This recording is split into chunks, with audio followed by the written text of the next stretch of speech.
കേരളത്തിന്റെ ഒത്തുടിപ്പുകൾ അലങ്കാര ഭംഗിയോടെ കവിതകളാക്കി മാറ്റിയ ഇടശ്ശേരി ഗോവിന്ദൻ നായരുടെ പൂരപ്പാട്ടിന് ഒരു സ്വതന്ത്ര ആവിഷ്കരണം നൽകുകയാണ് ഞാനിവിടെ.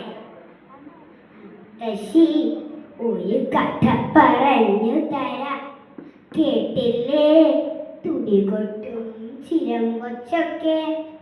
കരിമ്പൂത ഉണ്ണിയെ തെരഞ്ഞു വരികയാണ് ആദ്യം വക്കത്തെ മാളിക വീട്ടിലെ നങ്ങേലിക്ക് ആദ്യനോച്ചുണ്ടായ കുട്ട ഉണ്ണി. ഉണ്ണി ഉണ്ണി എവിടെയാണ്? ഭക്ഷണം കഴിക്കാൻ മടിച്ച് ഒളിച്ചിരിക്കാണോ? ഇവിടെ വാടാ ഉണ്ണി കുട്ട. വിടൂ അമ്മേ വിടൂ, ഉണ്ണിക്ക് വേദനിക്കണോ? ഉണ്ണി വേഗം വന്ന് ഭക്ഷണം കഴിക്കേ, പള്ളിക്കൂടത്തിൽ പോകാൻ നേരെയായി. എനിക്ക് വിശക്കണില്ല അമ്മേ, കഴിക്കുന്നേ. ഉണ്ണിയെ താണി വരെയും കയ്യിൽ വെച്ചോളൂ. ഗുരുനാഥൻ പറഞ്ഞു തരുന്നത് ശ്രദ്ധിച്ച് പഠിക്കണം. ഉണ്ണിയെ ശ്രദ്ധിച്ചു പോണേ, വഴിയിൽ എവിടെയും കളിച്ച് നിൽക്കരുത്.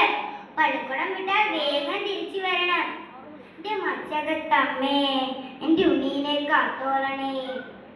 പടയന്റെ കുന്നില് അങ്ങേ ചെരുവിലെ പാറക്കെട്ടിനടിയിലാണ് ഭൂതം പാർക്കണത്.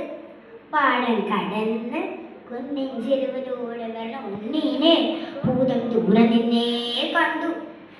ഹായ്, നല്ല പൂവൻ പഴം പോലൊരുണ്ണി. അതിനൊന്നും കിട്ടായിരുന്നെങ്കിൽ ഒന്നിലാളിക്കാമായിരുന്നു. ഉണ്ണി പേടിക്കാതിരിക്കാനായി ഒരു സുന്ദരിയായ പെണ്ണായി അപ്പൂമരച്ചോട്ടിൽ പോയി നിൽക്കാം. പൊന്നുണ്ണി പൂങ്കല്ലേ, ആ ഓലയും എടുത്താണെങ്കിൽ ദൂരെ കളഞ്ഞിട്ട് എൻ്റെ അടുത്തേക്ക് വരൂ. അയ്യോ ഞാനില്ല, ഓല എടുത്താണെങ്കിൽ കളഞ്ഞ ഗുരുനാഥൻ വഴക്ക് പറയും. ഞാൻ പോവാ.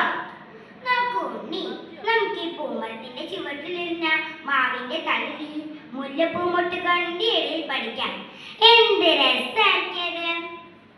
ഭൂതത്തിന്റെ പ്രലോഭനത്തിൽപ്പെട്ട് ഉണ്ണി ഓലയും എഴുത്താണിയും ദൂരെ കളഞ്ഞു. എഴുത്താണി ഇരുമ്പല്ലേ, അത് പോയപ്പോ ഭൂതം ഉണ്ണിയെയും കൊണ്ട് ദൂരേക്ക് പോയി. പാവം നങ്ങേലി. സന്ധ്യയായിട്ടും ഉണ്ണി വരാതിരുന്നപ്പോ അവൾ കരയാൻ തുടങ്ങി. ഉണ്ണി ഉണ്ണി എവിടെയാ നീ? നമ്മുടെ പൊന്നുണ്ണി, എന്റെ ദൈവങ്ങളെ